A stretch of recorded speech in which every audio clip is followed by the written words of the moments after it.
provided by Sudarshan. Sudarshan, are you there? Are you able to unmute yourself? Yes. Sudarshan T.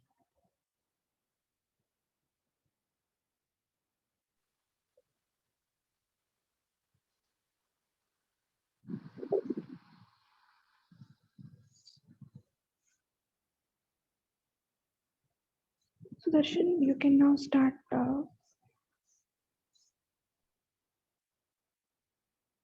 He's saying that he's not able to. Okay. Yeah. Ma'am, can you hear me? Yes, yes, Sudarshan. Okay, so in previous class, first we saw gamblers growing, and after gamblers growing, we saw conditioning of first steps, and we saw boundary conditions, and then we looked at what will be the probability of a draw. After that, we looked at what random variables are, and in random variables, we took a look at the Bernoulli distribution, an example of Bernoulli distribution, and after that, we looked at an example of binomial distribution. After that, we looked at probability mass function, and so that's all. Thank you, Sudarshan. Sir, we have one more child who would give the recap. Sure. Yes. Shrishti. Ranjan, can you unmute yourself? Yes. Yes, ma'am. So, good morning, everyone. Good morning. You have to be a little louder, Shrishti. Good morning. Yes, ma'am. So, we started with gamblers ruin. We had two gamblers, A and B. They all started with the same number of dollars and started betting $1 each for every down. We even looked at what a random walk was. So, it's a line which starts from 0 to n with $1, $2, $3 to I minus 1 to I plus 1, and so on till n dollars. So if A reaches 0, it means A loses. If A reaches n, then A wins. Similarly, we took a look at a conditioning step. We reached a differential equation, which we then solved. We found out the roots. We reached the boundary condition, which is Pn is equal to 1 is equal to C1 into Q by P to the power n plus C2. We continued that, and then we got if A wins, we got a probability. We were checking the probability of draw. So if A wins, the probability was I by n. If B wins, it was n minus I by n. But probability of draw was altogether 0. So there was no probability for that itself. Then we took a look at random variable. We looked at Bernoulli's distribution. Then distribution of success in Bernoulli's trials. Then x net b in of n comma p. We looked at the x plus y solving thing. I think that's pretty much it. Thanks. So yeah, that was very good. So we looked at gamblers ruin to start with the last time, and then we moved on to looking at random variables. So the major, okay.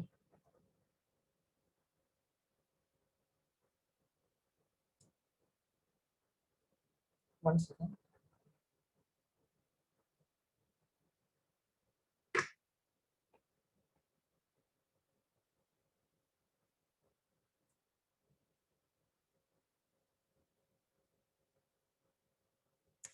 Yeah.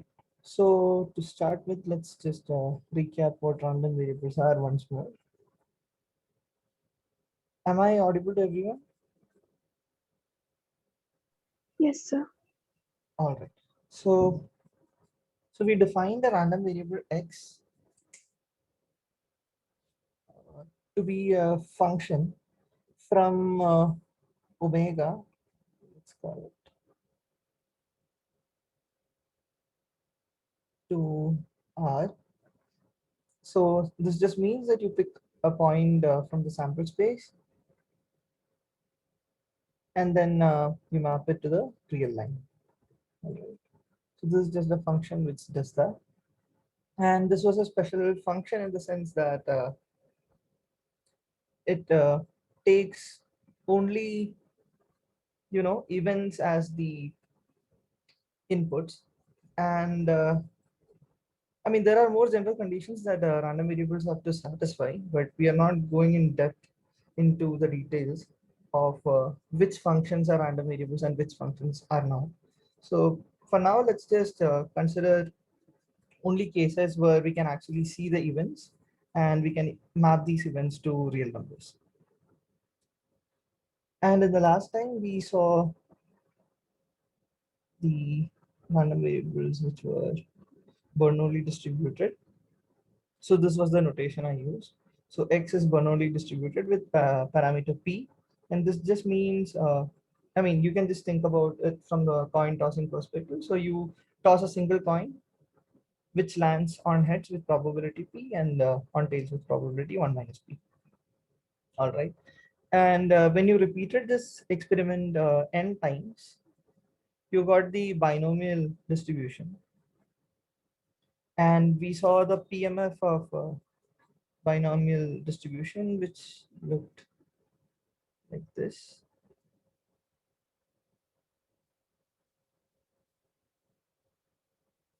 All right, and we saw how we derived that as well. We also saw how we could find out the distribution for x plus y, and we saw that x plus y was also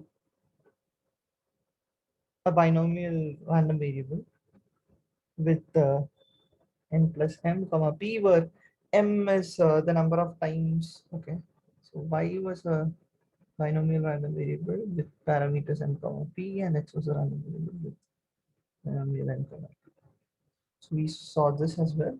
And towards the end, we saw what is a hypergeometric distribution.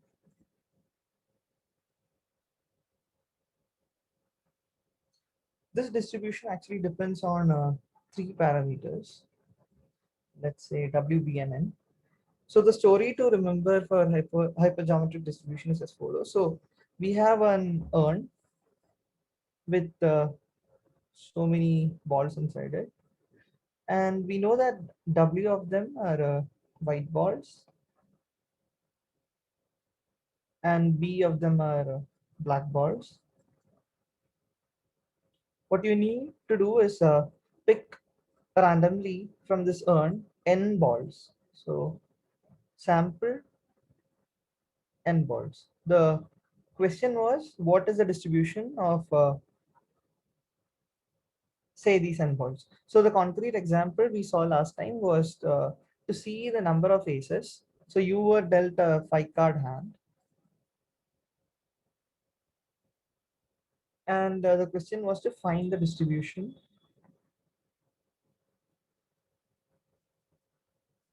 of aces at hand. So we did this by defining a random variable x, which counted the number of aces at hand. And this was between 0, 1, 2, 3, 4. So this was one of these numbers. And we saw that if the number is more than 4, then it's the probability of that happening for x is 0. So the probability that x equals k is 0 when k is greater than 4. And now we have to find what is the probability that x equal to k for all other cases. And we saw that these trials are not actually independent. So when you draw balls from this urn one by one, so the more white balls you draw in the beginning, the less you are going to get later, because the number of white balls is fixed. So when you draw the first ball and you see that it's white ball, it's less likely that you will get a white ball in the next step as well, because the number of white balls are fixed. So from this, you can see that these trials are not independent. So if these trials were independent, then this would just be binomial distribution, because that is exactly the definition of a binomial distribution. But you can see here that when you draw a ball, it's not independent from the event of drawing the next ball. So that's a key point to note. And we saw that the distribution turned out to be as follows for the case of finding the distribution of number of cases. All right. And we generalized it to the number of for the case of white balls and black balls, and we got this expression.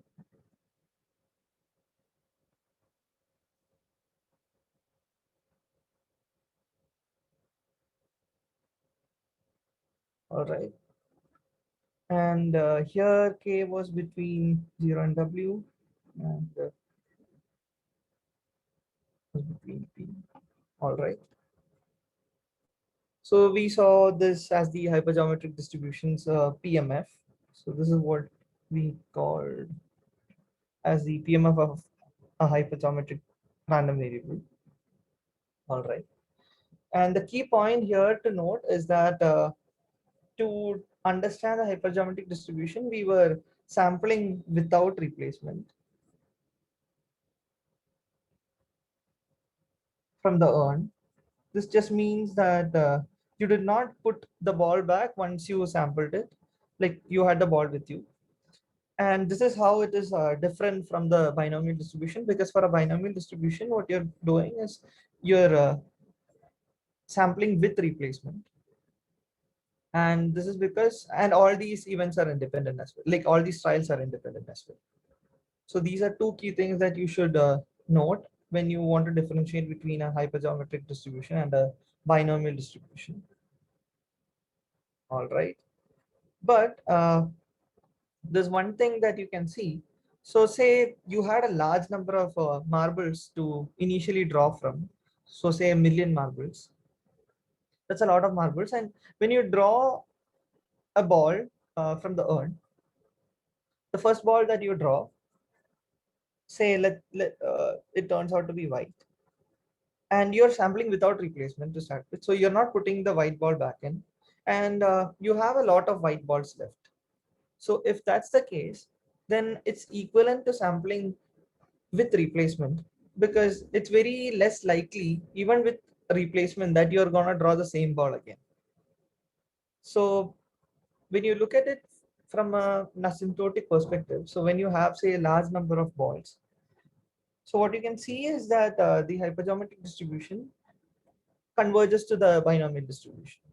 And we might see a proof later in the course, but that's important to understand as well. All right. So similar to what we did for the binomial distribution, we saw three ways of looking at how we can interpret the binomial distribution. One was with the story. The story was just that we repeat Bernoulli trials n times with parameter p. And the second story was, the second way we looked at it was like to split it up into independent Bernoulli random variables, and then we represented it as x1 through xn, the summation. And the third story was exactly just the PMF. So we saw the PMF, and these were three ways of looking at the binomial distribution. Similarly, one can also do the same for a hypergeometric distribution, and that would be a homework. Three ways to look at hypergeometric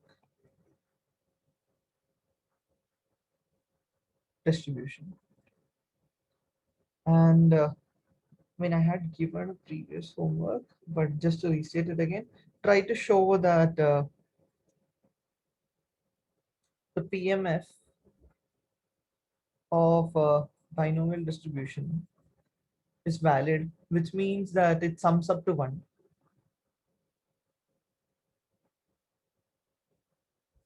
All right. So, okay.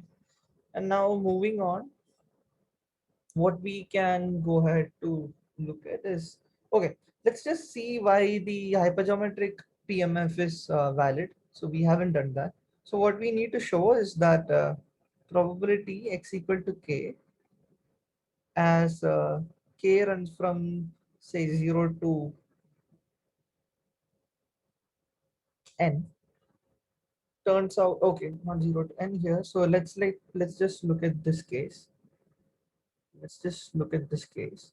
So here k can be at most w because you're counting the number of white balls you will end up with.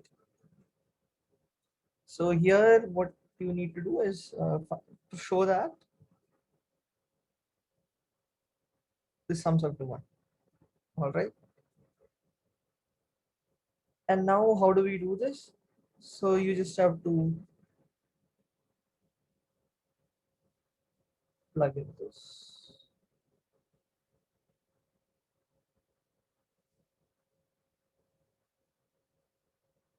Now the denominator is independent of k, so you can take that out. Now what you're left with is just a formula that you guys have seen before. And so does anyone recall what this would turn out to be?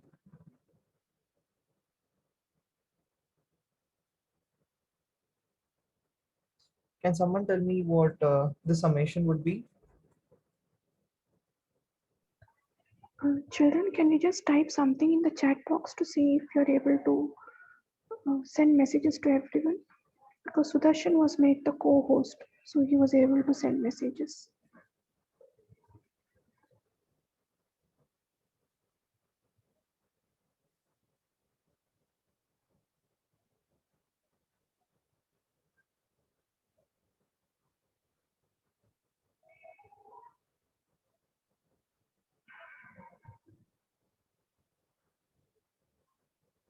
Are you guys able to send messages?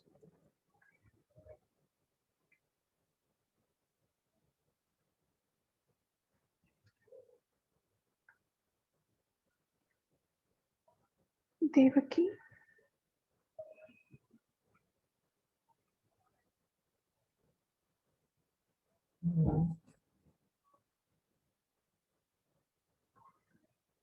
Ma'am, can you please let me know? Yes.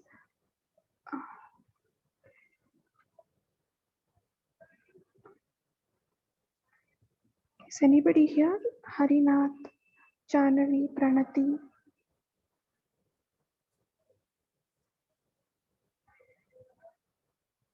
Shailesh, Vidyashri.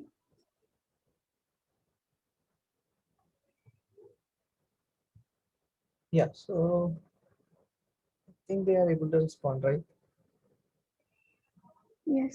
Yes. All right. So can someone tell me what this summation would be?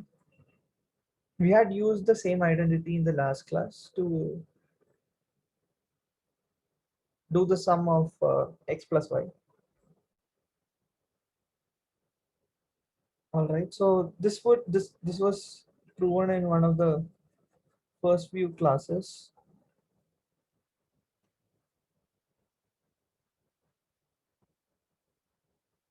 All right. And this turns out to be 1. Okay. And I'm not going to do this proof again. Please find it out. We called it the Van der Waals identity. Okay, fine. Now let's look at the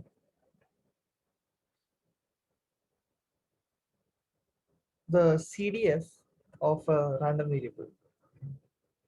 So CDF is just a cumulative distribution function.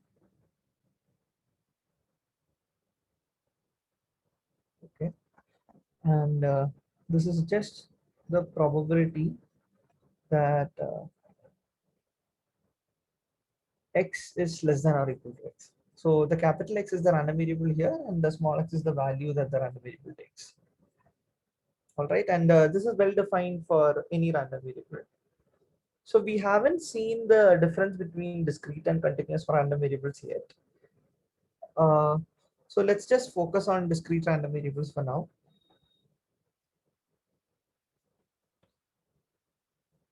So how does the CDF of a discrete random variable look?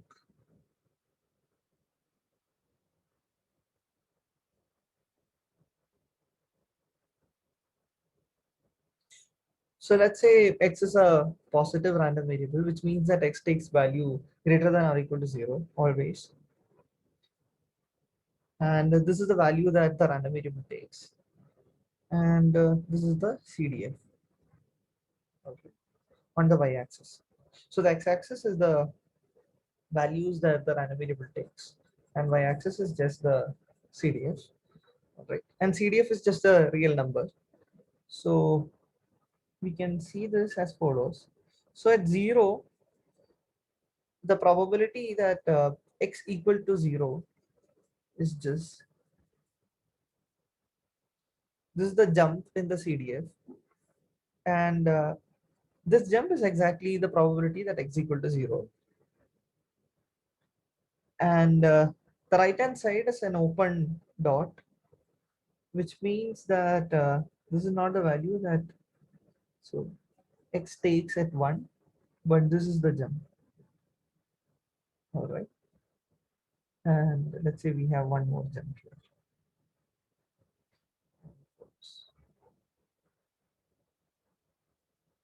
This is 1, and this is 2, and we have 3, 4, and so on till the end. All right. So if you look at this is how a CDF of a random variable looks like. Okay. So what this means is that between 0 and 1, the value that the CDF takes is just the probability that x equal to 0. Because what is the CDF till this point? This is just probability of x less than or equal to 1. And since this is a discrete random variable, this is just probability that x equal to 1 plus the probability that x less than 1. So when the probabilities of x, so when we calculate the probability of x less than 1, you only have x taking the value 0, since it's a positive random variable. So what you can see from this is that the probability, say x is between 2 and say 0. So this is what, say this is what you want to find out. All right. Or maybe even say 3 to make it look more complete. So this is what you want to find. Okay. Can someone tell me what this would be by looking at the diagram that I've just drawn?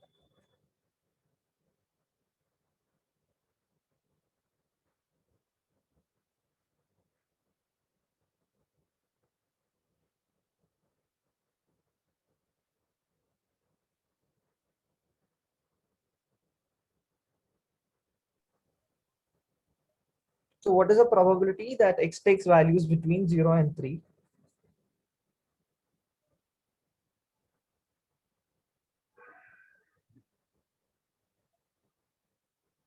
Children, you need to be a little attentive and please provide answers. Sudarshan, Devaki, Subramanya, Rajesh, Rihanna, Shivraj.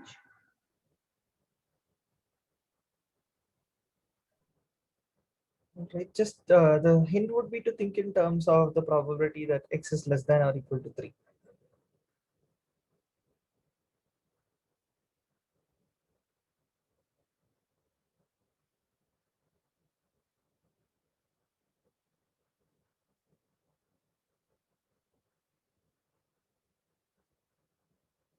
Hmm.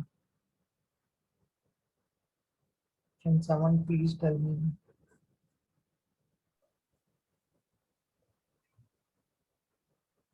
Okay, so what is probability that x is less than or equal to 3?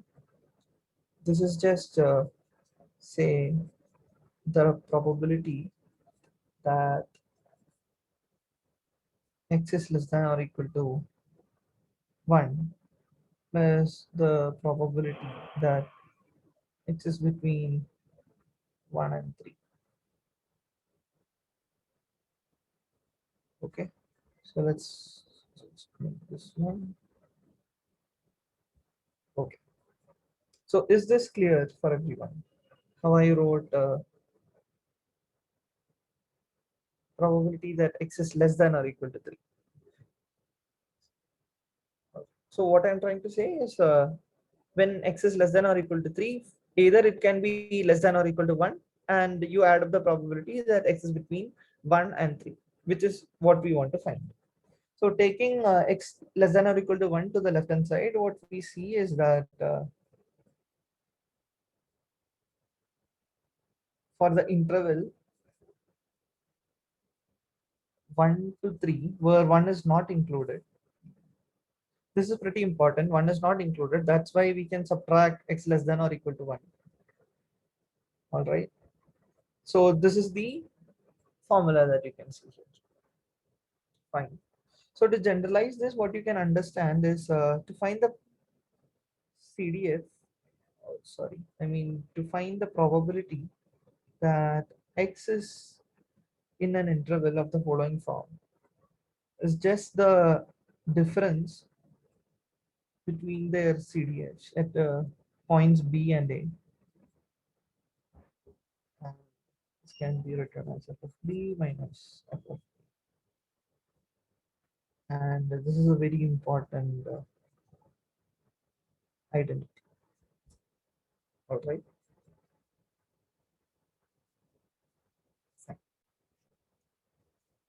Now, since we have seen this diagram,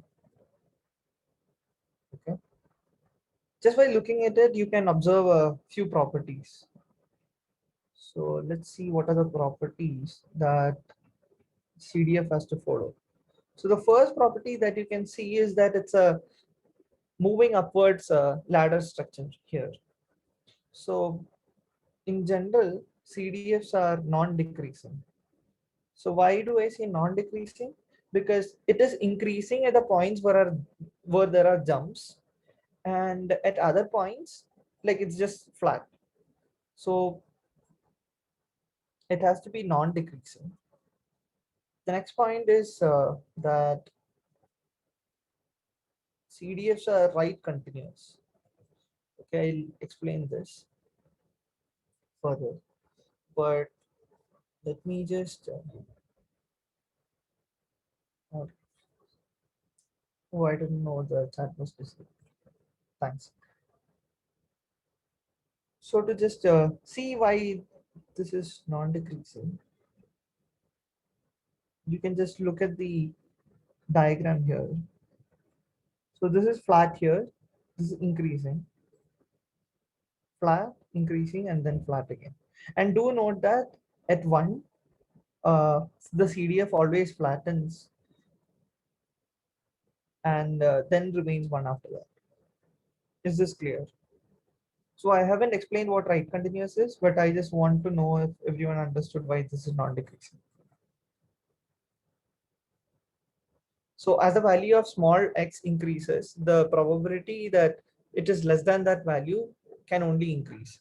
And the probability is bounded above by 1, so it flattens out at 1. Is this clear?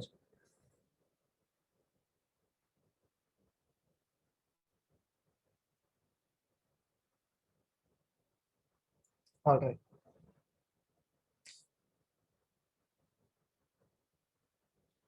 So let's see what is right continuous. So does anyone remember what is continuity of a function? When do you say a function is continuous?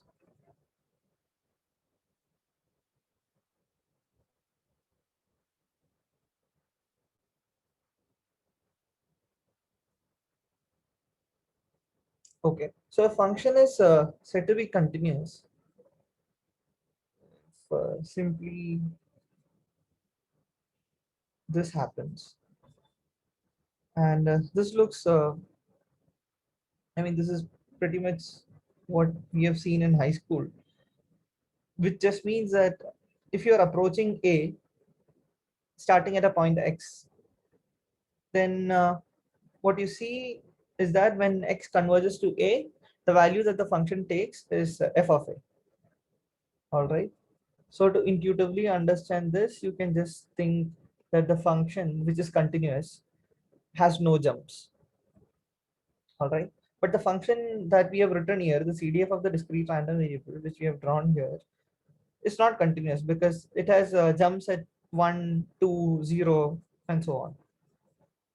All right. But another way to see the limit. So I hope everyone knows what a limit is. I'm not going to explain that. So this is same as approaching A from the right hand side or approaching A from the left hand side.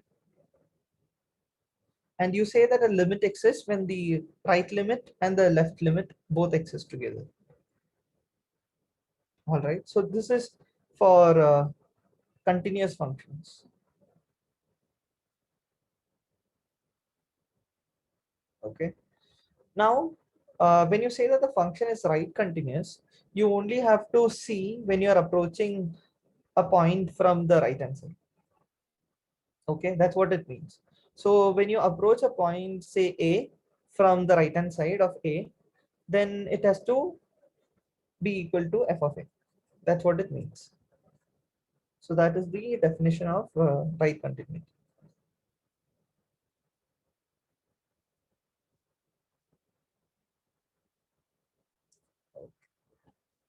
This was right continuity.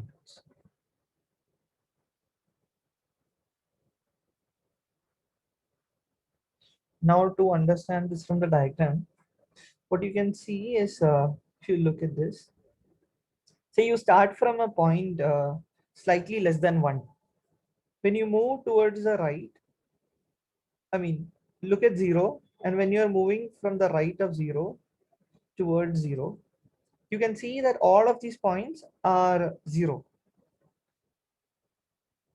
Okay, so if you start at any point and you move towards the left, you land up at 0. Okay, and this is exactly what right continuity means. Again, like when you start from say 2, somewhere less than 2, like if you move to the left of 2, as you approach 1 from the right hand side, the value that the function takes is f of 1 here. And similarly, yeah, I mean, you can do this here as well. But I hope the idea is clear what right continuity means. And you can see that the function is not left continuous because if you say approach 1 from the left, as you approach 1, the function jumps at 1, and the value that the function takes at 1 is actually this point, whereas all these points take this step, the value as this step. Okay, is the idea clear? When it is defined. So what is, can Shivraj please unmute and ask the question? I did not see. Imtiaz sir, try unmuting.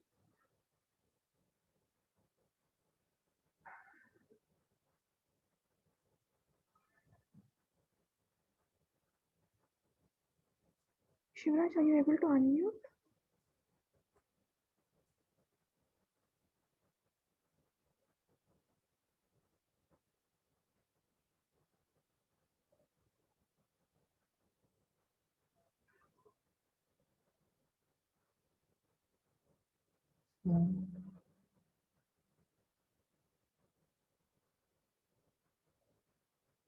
So should I wait or should I continue? No, sir. Carry on. Shivraj is in the metro. He's traveling and attending the class from the Okay. metro train. Oh, okay. Okay. No problems. I'm not sure like what the question is, but if you can frame the question more clearly, then maybe I can explain. Sure, sir. Yeah. Okay. So can someone else tell me if this right continuity idea is clear?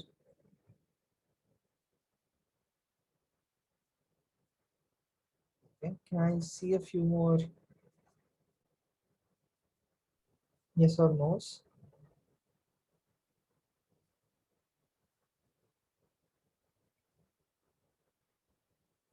Okay. Good. So this is what right continuous means, and then the third point that we can see from the diagram is that so we here defined x to be some positive random variable, but in general the CDF is defined for all random variables. All right. So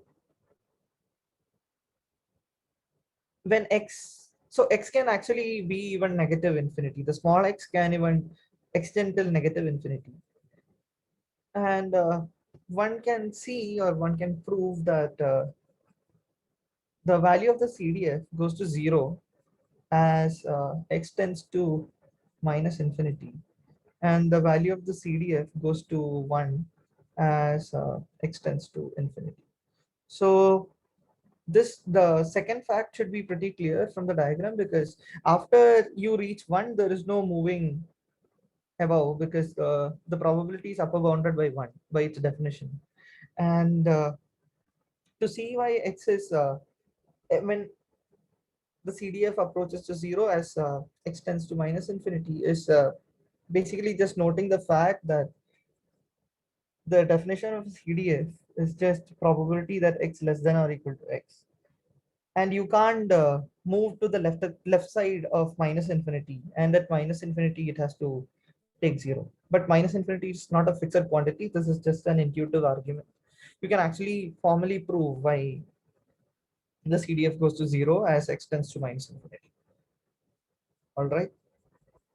So are these three properties clear for everyone?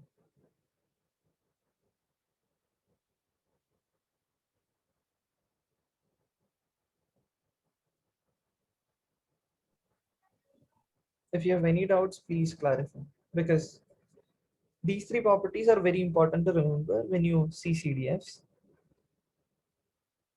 And in turn, any function which satisfies these three properties or four properties, maybe calling this a fourth property, these four properties turns out to be a CDF of some random variable. Is this clear?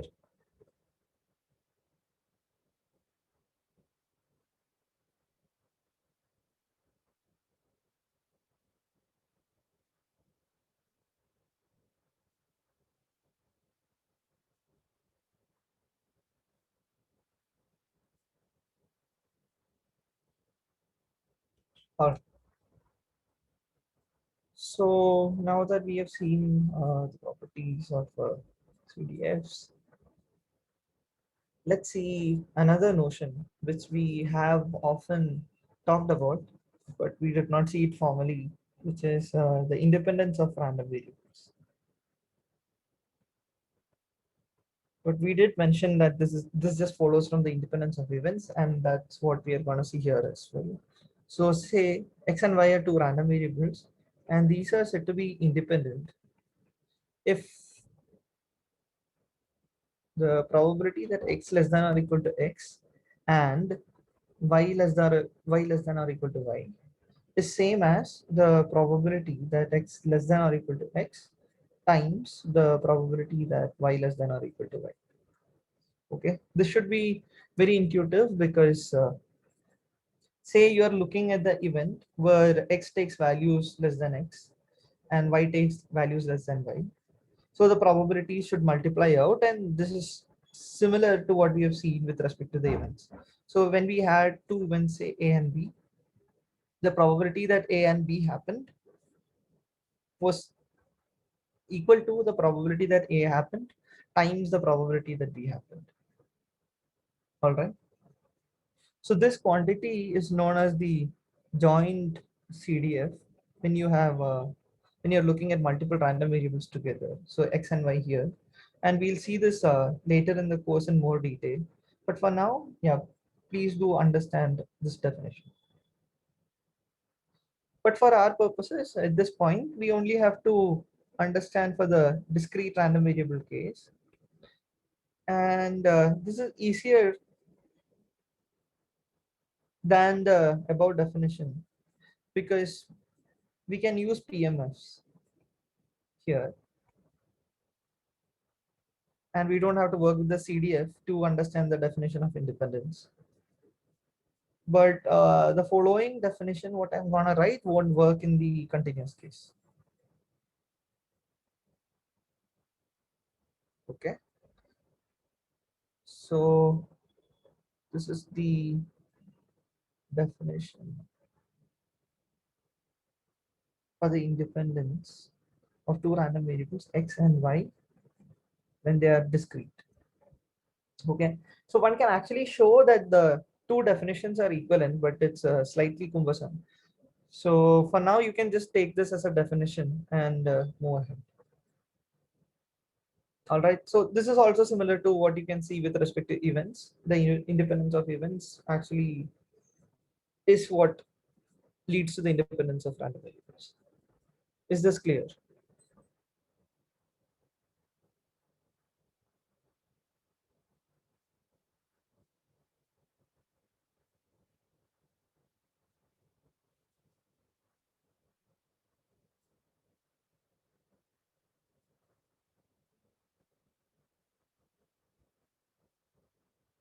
All right. Now we are moving on to a slightly different topic, which is averages. And everyone would have seen averages in some form or the other. So people refer to it as mean, expected value, and so on.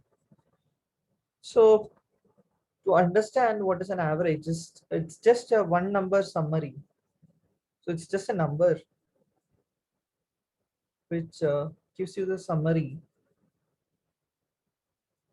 of the center of a distribution. This is what an average does. All right, and it's sort of hard to have just a number explaining a whole distribution. So we have other measures which we'll see later on, like variance, standard deviation, and other measures of variability.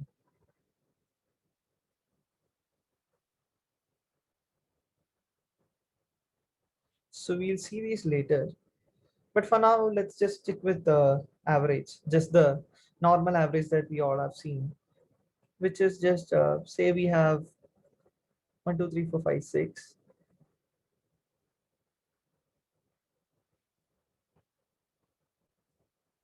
And you want to take the average of these numbers. So you just add them up and then divide it by 6 to just get the answer. All right. So another way to look at the same average, as all of you would already know, it's just to take the last number, the first number, and just divide it by 2. All right. So this is another way to look at averages. And there's an interesting story which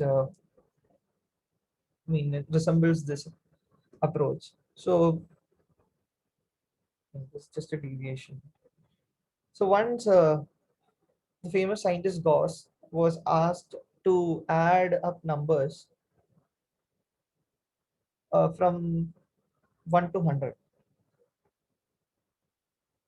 And he was at school, and then the teacher gave it so that like the students would be busy and they wouldn't disturb the teacher. But Gauss solved it within 10 seconds, and then the teacher was really surprised. So what did Gauss do? So he did not know any formulas or anything. He just wrote down these numbers and then observed that the first and the last number adds up to 101. The last but one and the second number adds up to 101, and so on. So this is a very nice observation. And you know that like there are 50 such pairs you can have. So the sum would just be 101 times 50, which is just by 0. All right. So it's pretty useful to know this fact that when you have, say, when you're summing up numbers from j equal to 1 to say some j equal to n, and you need to find the average 1 over n. This is just n plus 1 over 2. Okay, fine. Is this clear?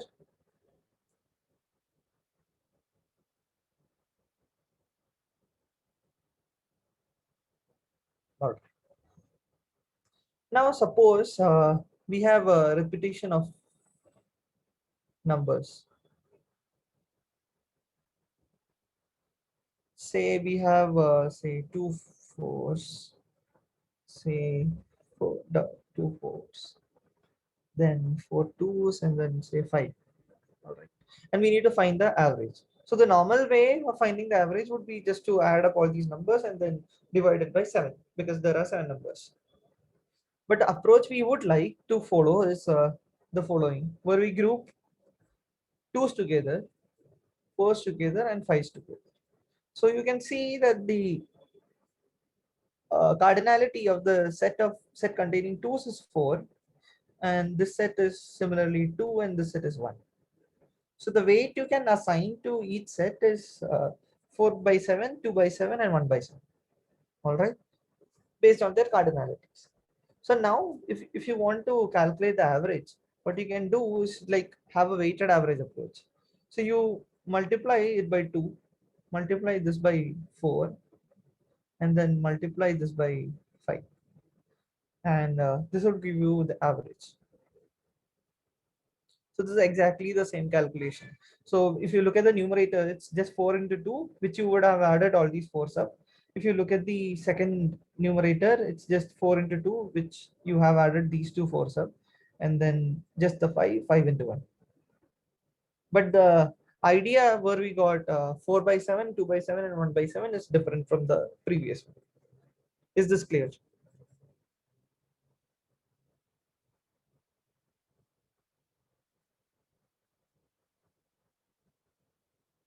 All right. So now using the same idea, we can define what is known as the expectation of a random variable. So you denote the expectation of a random variable by E of x, and the weights are just the probabilities, because even for the average approach, this approach that we just saw, these are non-negative numbers, and these add up to 1. So if you look at it, 4 by 7 plus 2 by 7 plus 1 by 7 is always 1. So this is same as probabilities, and so we can define the expectation, which is sort of an average, as follows. So you multiply probability of x equal to x with x, which is what we did here. So you multiply the weight with the value. So the weight here is the probability, and the value here is small x. And this is just the average of x at different possible values it can take. All right. Is this clear?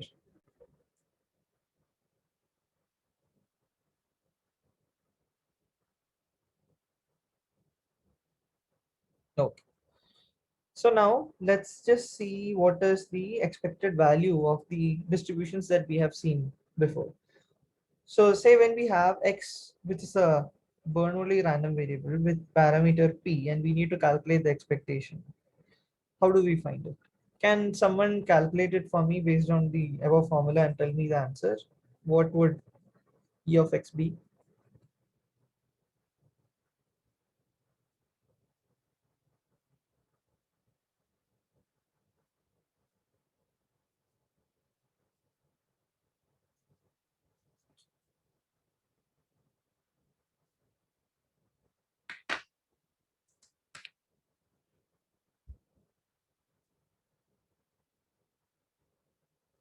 So I've written down the formula above. You just have to plug in the values for a Bernoulli random variable.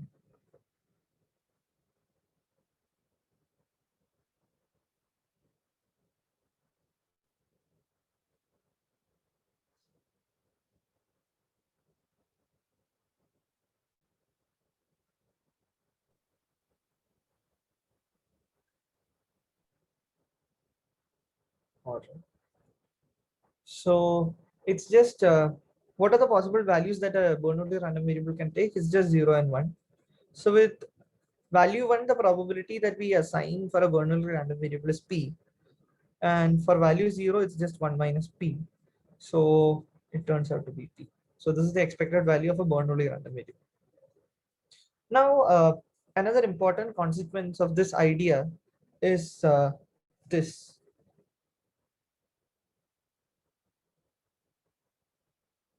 So the idea of indicator random variables is very important even when it comes to computer science. And what is an indicator random variable? So consider a random variable x which takes values 1 and 0. It's basically just Bernoulli. But x takes value 1 if, say, an event A happens. Sorry. And 0 otherwise. So if the event A happens in our sample space, then we say that x takes value 1, and otherwise it takes x takes value 0. So when you calculate the expectation of x, this just turns out to be the probability that A happens.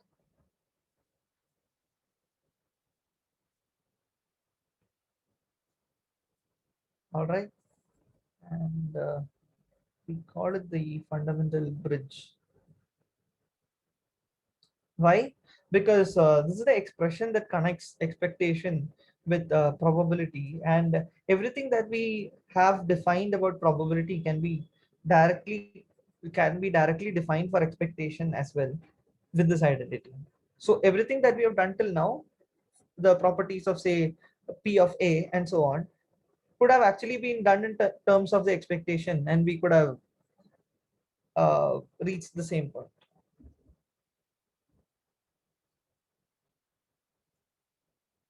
Is the idea why the expectation of x here is P of A clear?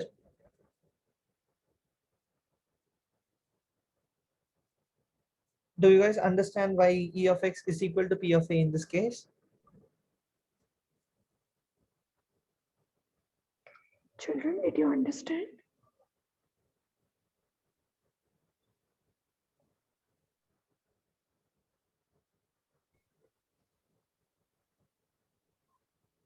Yeah, all right. So I just skipped one step here. So how did you define expectation? So expectation is just the value that x takes times the probability that x takes. So the value that x takes is 1, and in that case, it is just the probability that A happens. So x takes value 1 exactly when event A happens, and what is the probability that event A happens would be the second term. Okay, so this is just the probability that x equals 1. This is by definition of the indicator random variable. And the other term is 0. So whatever you multiply it with does not matter. So it turns out to be E of x equals P of A. Is this clear now? All right. Fine. So this is a very important concept, and we'll see the use of indicator random variables over and over again. So if you don't understand this connection, then you wouldn't understand the later parts. All right. So let's just do this expectation of binomial random variables quickly. So x is a binomial random variable, And if you want to find out the expectation of x, what you have to do is just take the sum of values that x can take, which is between 0 and n. So you're repeating n Bernoulli trials, so x can take x is counting the number of successes or number of heads, and the number of heads can range from 0 to n. Now it's the value, the k is a value that x takes, and the probability that x takes value k is just the Pmf of Bernoulli random variable. Here q is just 1 minus p. Now I'm going to use an identity that we have seen before. So k times n choose k, we have actually proved this in the first few classes, that this is equal to n into n minus 1 choose k minus 1. And this is what you get. So I'm not touching p and q here. I'm just substituting k into n choose k with its corresponding identity, which we have proved before. I'm not sure if you guys remember it, but please go back and check this. Check this connection here. And using this identity, it becomes pretty easy now. So if you call, say, k minus 1 equal to j,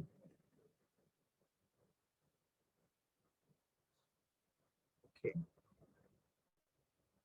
So let's say we sum it from 1 to n, and j equals 0 to n minus 1 choose j, p to the j, n minus, sorry, p to n minus 1 minus j. All right. And here the summation is independent of n. So I'm taking the n outside. So what you have is some n minus 1 choose k, then p to the j, q to the n minus 1 minus 2. All right. And as you can see, this resembles the expansion of a binomial distribution, and you are summing it from 0 to n minus 1. So you can call this n minus 1 as some m or something, and this is just m choose j, p choose j, q to the p to the j, q to the m minus j. And the summation, because this is a PMF, sum over PMFs, this will be just 1. Therefore, it's n times p. All right. So it's just a bunch of manipulations. There's nothing intuitive happening here. We have just derived the expectation of a binomial random variable using the identities that we have seen before, and with some manipulations. Is this clear, or should I explain more?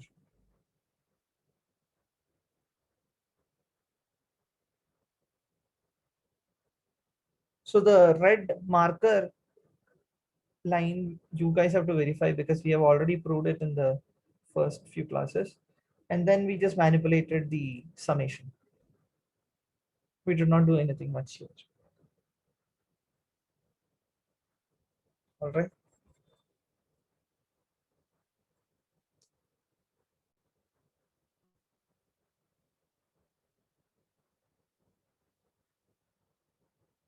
Now, I think the time is over. So let's just see another way to see the same expectation. This uses the property of linearity, and this is a very important property which often comes up. And this just says that if you have two random variables x and y, you can always write it as E of X plus E of Y. And this applies even if the random variables X and Y are dependent. They need not be independent or anything. So this works for any two random variables. And similarly, another property you can prove from the definition of expectation is when you have a constant C being multiplied with the random variable, you can take the C out and then put the expectation inside if C is a constant. Now with these two ideas, what you can see is so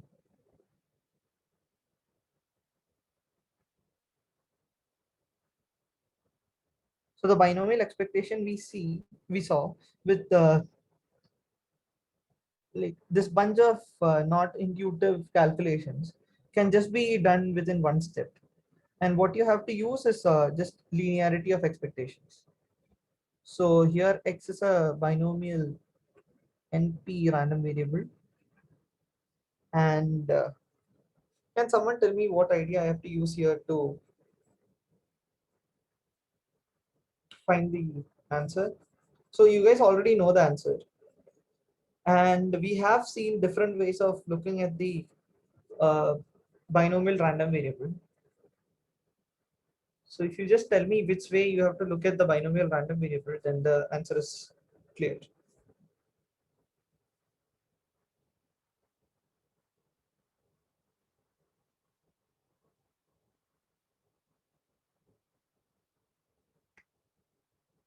All right. So you have to just split X into its corresponding Bernoulli random variables. So you would have X1 plus X2 plus up to Xn, where each of them is Bernoulli P random variables. Now, because of linearity of expectation, you can split it up into summation. So you take the expectation inside and you have this I equals 1 to n. And the expectation of a Bernoulli random variable is just P. And you have n of them, so n times P. That's it. So with this, we are stopping the class for today. And in the next class, we'll see how you calculate the expectation for hypergeometric distribution. And we'll define the geometric distribution and calculate its expectation and so on. Thank you All so much, sir. Thank you. Thank you. Sir. If you have any doubts, please feel free to ask. Yeah, children, any doubts, please ask. And this video will be uploaded on the Anand Savar University YouTube channel. Okay, so you can watch it as many times as you want. It is getting recorded. Okay. Thank you, sir. See you next week. Yeah, thank you, ma'am. Yeah, I will share the notes.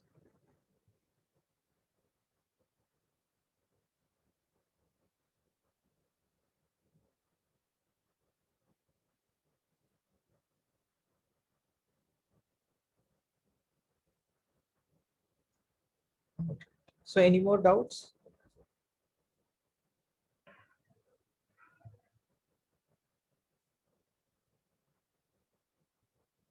All right. By the way, children, thank you, sir, is not the attendance code. In case you're thanking sir for the sake of attendance, we have changed the code. It goes on during the class itself. Okay, so if you're proactive in the class, you get attendance. Just wanted to let you know. Thank you, ma'am. So yeah. Thank you, sir. Have Bye. a nice time. Bye. You too. Bye.